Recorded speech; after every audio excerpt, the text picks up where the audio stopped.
Hi hello ವೀಕ್ಷಕರೇ, ನಮಸ್ಕಾರ ಎಲ್ರಿಗೂ ಕೂಡ. ಸ್ನೇಹಿತರೆ, ನಾನಿವತ್ತು ಈ ಕರಿಬೇವಿನಿಂದ ನಮ್ಮ ಬಿಳಿ ಕೂದಲನ್ನು ಕಪ್ಪು ಮಾಡುವಂಥ ಒಂದು ಹೇರ್ ಪ್ಯಾಕ್ ವಿಡಿಯೋ ತೊಗೊಂಡು ಬಂದಿದ್ದೀನಿ. ನಿಮಗೂ ಕೂಡ ಬಿಳಿ ಕೂದಲ ಸಮಸ್ಯೆ ಇದ್ದರೆ ಈ ಥರವಾಗಿ ಹೇರ್ ಪ್ಯಾಕು ಟ್ರೈ ಮಾಡಿದರೆ ಸಾಕು, ಪರ್ಮನೆಂಟಾಗಿ ನಿಮ್ಮ ಬಿಳಿ ಕೂದಲ ಸಮಸ್ಯೆ ನಿವಾರಣೆ ಮಾಡ್ಕೋಬೋದು. ಹಾಗಾದರೆ ಯಾವ ರೀತಿಯಾಗಿ ರೆಡಿ ಮಾಡಬೇಕಂತ ನೋಡ್ಕೊಳ್ಳೋಣ ಬನ್ನಿ ಸ್ನೇಹಿತರೆ. ಫಸ್ಟು ನಾನು ಒಂದು ಕಬ್ಬಿಣದ ಕಡೆಯನ್ನು ತಗೊಳ್ಬೇಕು. ಕಬ್ಬಿಣದ ಕಡೆಯಲ್ಲಿ ಈ ಹೇರ್ ಪ್ಯಾಕನ್ನು ರೆಡಿ ಮಾಡ್ತಾ ಇದ್ದೀನಿ ನೋಡಿ. ನೀವು ಎಷ್ಟು ಕ್ವಾಂಟಿಟಿಯಲ್ಲಿ ನೀವು ಈ ಹೇರ್ ಪ್ಯಾಕನ್ನು ರೆಡಿ ಮಾಡ್ಕೋಬೇಕಂತ ಅಂದ್ಕೊಳ್ತೀರೋ ಅಷ್ಟು ನೀವು ತೊಗೋಬೋದು, ಜಾಸ್ತಿ ಕ್ವಾಂಟಿಟಿ.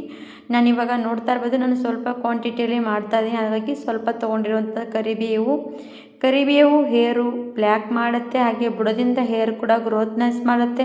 ನಮ್ಮ ಹೇರು ಬೇಗನೆ ಏಜ್ಗಿಂತ ಮುಂಚೆನೇ ಬಿಳಿ ಕೂದಲ ಸಮಸ್ಯೆ ಬಂದರೆ ಆ ಹೇರಿಗೂ ಕೂಡ ಇದು ಬುಡದಿಂದಲೇ ಬಿಳಿ ಕೂದಲ ಸಮಸ್ಯೆಯನ್ನು ನಿವಾರಣೆ ಮಾಡಿ ಕಪ್ಪು ಕೂದಲು ಗ್ರೋತ್ ಮಾಡುವಂಥ ಸಹಾಯ ಕೂಡ ಮಾಡುತ್ತೆ. ಅದು ಯಾವ ರೀತಿಯಾಗಿ ನಾವು ಬಳಕೆ ಮಾಡ್ತೀವಿ ಅದರ ಮುಖಾಂತರ ನಮ್ಮ ಹೇರಿಗೆ ಬೆನಿಫಿಟ್ಸ್ ಸಿಗುತ್ತೆ ಸ್ನೇಹಿತರೆ.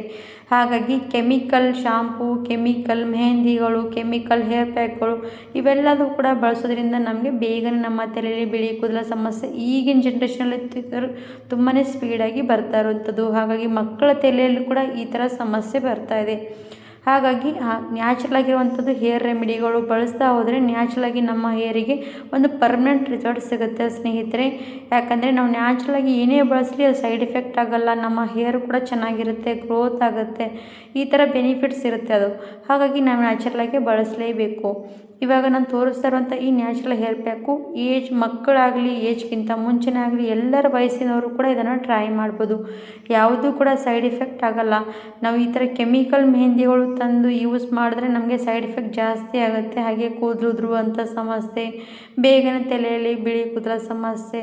ಈ ನೋಡಿ, ನ್ಯಾಚುರಲ್ ಇರುವಂಥ ಹೇರ್ ಪ್ಯಾಕು ನಮಗೆ ನ್ಯಾಚುರಲಾಗಿ ರಿಸಲ್ಟ್ ಸಿಗುತ್ತೆ. ಹಾಗೆ ಕೆಮಿಕಲ್ ಹೇರ್ ಪ್ಯಾಕು ಬೇಗನೆ ರಿಸಲ್ಟ್ ಸಿಗುತ್ತೆ ಮತ್ತು ಸೈಡ್ ಎಫೆಕ್ಟ್ ಜಾಸ್ತಿ ಆಗುತ್ತೆ. ಅದಕ್ಕೋಸ್ಕರನೇ ಬೆನಿಫಿಟ್ಸ್ ಎದರಲ್ಲಿರುತ್ತಂದರೆ ನ್ಯಾಚುರಲ್ ಆಗಿರುವಂಥದ್ರಲ್ಲಿ ಬೆನಿಫಿಟ್ಸ್ ತುಂಬಾ ಇರುತ್ತೆ. ಹಾಗಾಗಿ ನಾವು ನ್ಯಾಚುರಲಾಗಿ ಬಳಸಬೇಕು. ಇವಾಗ ಈ ಕರಿಬೇವು ತುಂಬಾ ಕ್ರಿಸ್ಪಿ ಆಗಬೇಕು, ಅಲ್ಲಿವರೆಗೂ ಫ್ರೈ ಮಾಡ್ತಾ ಇರಬೇಕು. ಯಾವುದೇ ಹೇರ್ ಪ್ಯಾಕು ಮಾಡೋರಿದ್ರೆ ಕಬ್ಬಿಣದ ಕಡೆಯಲ್ಲಿ ಖಂಡಿತವಾಗಿ ಮಾಡ್ಕೊಳ್ಳಿ, ಅದು ರಿಸಲ್ಟ್ ಬೆಸ್ಟ್ ಸಿಗುತ್ತೆ.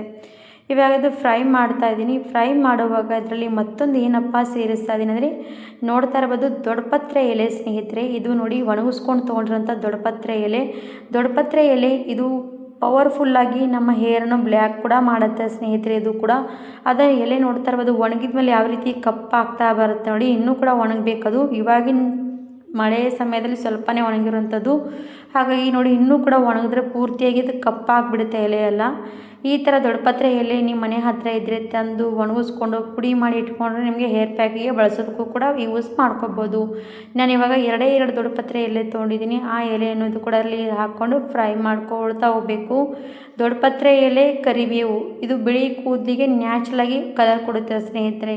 ನಾವು ಎಷ್ಟು ಯೂಸ್ ಮಾಡೋದಕ್ಕೆ ಬೆನಿಫಿಟ್ ಸಿಗುವಂಥದ್ದೆಲ್ಲ ಬಳಸ್ತೀವಲ್ಲ ಅದು ನಮಗೆ ರಿಸಲ್ಟ್ ಚೆನ್ನಾಗಿ ಸಿಗುತ್ತೆ. ಹಾಗಾಗಿ ನೋಡ್ತಾ ಇರ್ಬೋದು ಪೂರ್ತಿಯಾಗಿ ಕಪ್ಪಾಗಬೇಕು, ಅಲ್ಲಿವರೆಗೂ ನಾನು ಫ್ರೈ ಮಾಡ್ತಾ ಹೋಗಿದ್ದೀನಿ ನೋಡಿ. ಈ ಥರ ಕಪ್ಪಾಗುತ್ತೆ, ಇಲ್ಲಿವರೆಗೂ ಫ್ರೈ ಮಾಡ್ಕೋಬೇಕು. ದೊಡ್ಡಪತ್ರೆ ಎಲೆ ಮತ್ತು ಕರಿಬೇವು ಈ ಥರ ಪೂರ್ತಿಯಾಗಿ ಕಪ್ಪಾಗಬೇಕು.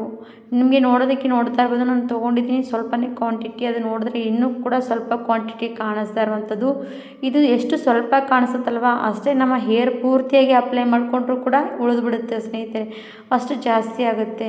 ಹಾಗಾಗಿ ನೀವು ಜಾಸ್ತಿ ಕ್ವಾಂಟಿಟಿಯಲ್ಲಿ ಮಾಡಿ ಕೂಡ ಸ್ಟೋರ್ ಮಾಡಿ ಇಟ್ಕೋಬೋದು. ಯಾವುದೇ ಪಾರ್ಟಿ ಫಂಕ್ಷನ್, ನನಗೆ ಮನೆಗೆ ಯಾರಾದರೂ ನೆಂಟರು ಬೀಗರು ಬರೋರಿದ್ದರೆ ಈ ಥರ ನೀವು ಹೇರ್ ಪ್ಯಾಕ್ ಮನೇಲಿದ್ದರೆ ಸಡನ್ಲಿ ತಲೆಗೆ ಅಪ್ಲೈ ಮಾಡಿಕೊಂಡು ಬಾಚಣಿಗೆಯಿಂದ ಬಾಚಿಕೊಂಡ್ರೆ ಒಂದು 10 ನಿಮಿಷ ಬಿಟ್ಕೊಂಡು ಬಾಚಿದ್ರೆ ಸಾಕು. ಏನು ಹೇರ್ ವಾಶ್ ಮಾಡಬೇಕಂತ ಕೂಡ ಏನು ಅವಶ್ಯಕತೆ ಬೀಳಲ್ಲ. ಅಷ್ಟು ನ್ಯಾಚುರಲ್ ಆಗಿರುವಂಥ ಹೇರ್ ರೆಮಿಡಿ ಖಂಡಿತವಾಗಿ ಟ್ರೈ ಮಾಡಿ. ಎಷ್ಟೇ ವರ್ಷ ನಿಮ್ಮ ತಲೆಯಲ್ಲಿ ಬಿಳಿ ಕೂದಲ ಸಮಸ್ಯೆ ಇದ್ದರೆ ಇದನ್ನು ಟ್ರೈ ಮಾಡ್ಬೋದು. ಇವಾಗ ನೋಡಿ, ಪೂರ್ತಿಯಾಗಿ ಕಪ್ಪಾಗಿರುವಂಥದ್ದು ಪುಡಿಯನ್ನು ನಾನು ಇವಾಗ ಒಂದು ಕಲ್ಲಲ್ಲಿ ಕೊಡ್ತಾ ಇದ್ದೀನಿ. ಪೂರ್ತಿಯಾಗಿ ಈ ಥರ ಪೌಡ್ರ್ ಆಗಬೇಕು, ಆ ರೀತಿಯಾಗಿ ಕುಟ್ಕೋಬೇಕು. ನೀವೇನಾದರೂ ಮಿಕ್ಸಿಯಲ್ಲಿ ಕುಟ್ಕೊಳ್ತೀನಿ ಅಂದರೆ ಈ ರೀತಿ ರಿಸಲ್ಟ್ ಸಿಗೋಲ್ಲ. ಯಾಕಂದರೆ ನಾವು ಈ ಕಬ್ಬಿಣದ ಕಡೆಯಲ್ಲಿ ರಬ್ ಮಾಡಿ ಕುಡ್ತೀವಲ್ವ, ಅದು ಕಬ್ಬಿಣದ ಅಲ್ಯೂಮಿನಿಯಂ ಅಂಶ ಎಲ್ಲ ಕೂಡ ಈ ಮೆಹಂದಿಯಲ್ಲಿ ಬಿಟ್ಕೊಳ್ಳುತ್ತೆ. ಅದೇ ಮೆಹಂದಿಯಲ್ಲಿ ಬಿಟ್ಕೊಳ್ಳುವಂಥ ಪವರು ನಮ್ಮ ಹೇರಿಗೆ ಬ್ಲ್ಯಾಕ್ ಮಾಡುವಂಥ ಸಹಾಯ ಮಾಡುತ್ತೆ ಸ್ನೇಹಿತರೆ. ಹಾಗಾಗಿ ನೀವು ಕೂಡ ಕಬ್ಬಿಣದ ಕಡೆಯಲ್ಲಿ ಮಾಡಿದ್ರೆ ಕಬ್ಬಿಣದ ಕಡೆಯಲ್ಲೇ ಕುಟ್ಕೊಳ್ಳಿ. ಯಾಕಂದರೆ ಈ ಥರ ಕಬ್ಬಿಣದ ಅಂಶ ಈ ಮೆಹಂದಿಯಲ್ಲಿ ಬಿಡಬೇಕು. ಈ ಥರ ಪೌಡ್ರ್ ಮಾಡಿ ನೀವು ಸ್ಟೋರ್ ಮಾಡಿ ಕೂಡ ಇಟ್ಕೋಬೋದು. ಇವಾಗ ನೋಡಿ ಈ ಪೌಡ್ರ್ ನಾನು ಪೂರ್ತಿಯಾಗಿ ಈ ಥರ ಕುಟ್ಕೊಂಡು ತೊಗೊಂಡಿದ್ದೀನಿ. ನೋಡ್ತಾ ಇರ್ಬೋದು ಎಷ್ಟು ಕ್ವಾಂಟಿಟಿ ಕಡಿಮೆ ಅಂತ ಪೌಡ್ರ್ ಸಿಕ್ಕಿರುವಂಥದ್ದು. ಆದರೆ ನಡೆಯುತ್ತೆ, ನಮಗೆ ಎಷ್ಟು ಜಾಸ್ತಿ ಬೇಕಾದರೂ ಕೂಡ ಇದ್ದರೆ ಮಾಡಿ ಇಟ್ಕೋಬೋದು. ಇವಾಗ ದೊಡ್ಡಪತ್ರೆ ಎಲೆ ಸಿಕ್ಕಿಲ್ಲಪ್ಪ ಏನು ಮಾಡಲಿ ಅಂದರೆ ಅದು ಏನು ಪರವಾಗಿಲ್ಲ, ನೀವು ಅದನ್ನು ಸ್ಕಿಪ್ ಮಾಡ್ಬೋದು. ಇದೇ ಕರಿಬೇವಿನ ಪುಡಿ ಕೂಡ ಮಾಡಿ ಇಟ್ಕೊಂಡ್ರೆ ನಡೆಯುತ್ತೆ. ಇವಾಗ ನೋಡಿ ಈ ಪೌಡ್ರ್ ಏನು ಮಾಡ್ತೀನಿ ಅಂದರೆ ನಾನು ಪೂರ್ತಿಯಾಗಿ ಒಂದು ಸಣ್ಣದಾಗಿ ನೋಡಿ ಈ ಥರ ಕುಟ್ಕೊಂಡಾದ್ಮೇಲೆ ಇನ್ನೊಂದು ಸ್ವಲ್ಪ ಬಿಸಿ ಮಾಡಿಕೊಂಡಾಗ ಈ ಥರ ಕೆಂಪಗಾಗುತ್ತೆ. ಜಾಸ್ತಿ ಏನಿಲ್ಲ, ಸ್ವಲ್ಪ ಬಿಸಿ ಮಾಡಿಕೊಂಡ್ರೆ ಸಾಕು. ಈ ಥರ ಕೆಂಪಗಾಗಿ ಮತ್ತೆ ಸ್ವಲ್ಪ ಪುಡಿ ಪುಡಿಯಾಗಿಬಿಡುತ್ತೆ.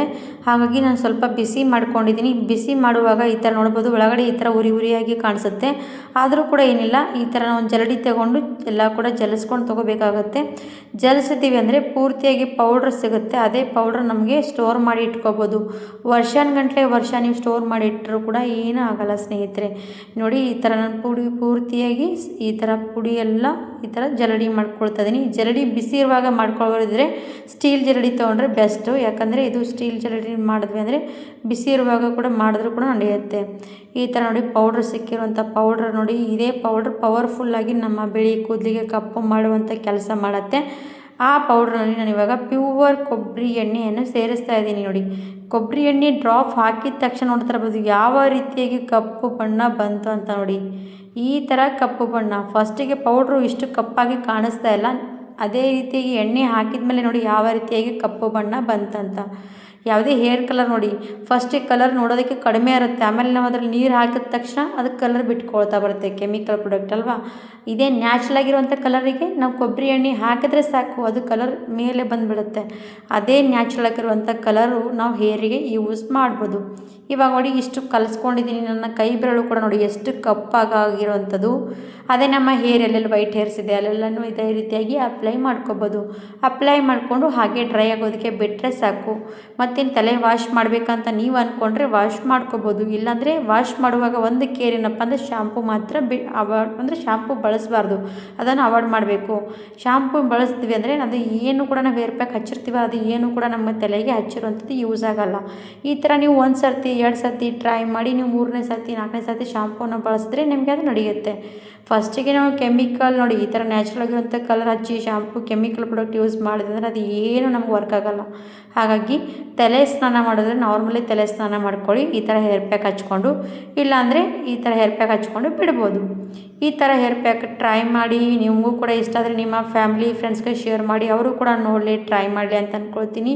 ಹಾಗಿದ್ರೆ ಸ್ನೇಹಿತರೆ ವೀಕ್ಷಕರೇ, ಇವತ್ತಿನ ವಿಡಿಯೋ ಇಲ್ಲಿಗೆ ಎಂಡ್ ಮಾಡ್ತಾ ಇದ್ದೀನಿ. ಮತ್ತೊಂದು ಹೊಸ ವಿಡಿಯೋ ಜೊತೆಗೆ ಮತ್ತೊಂದು ಸರ್ತಿ ಸಿಗ್ತೀನಿ. ವಿಡಿಯೋಗಾಗಿ ಕಾಯ್ತಾರೆ ಸ್ನೇಹಿತರೆ. ಇವತ್ತಿನ ವಿಡಿಯೋ ಯಾರೆಲ್ಲ ನೋಡಿದವ್ರಿಗೆ ಎಲ್ರಿಗೂ ಕೂಡ ಧನ್ಯವಾದ. Thank you for watching.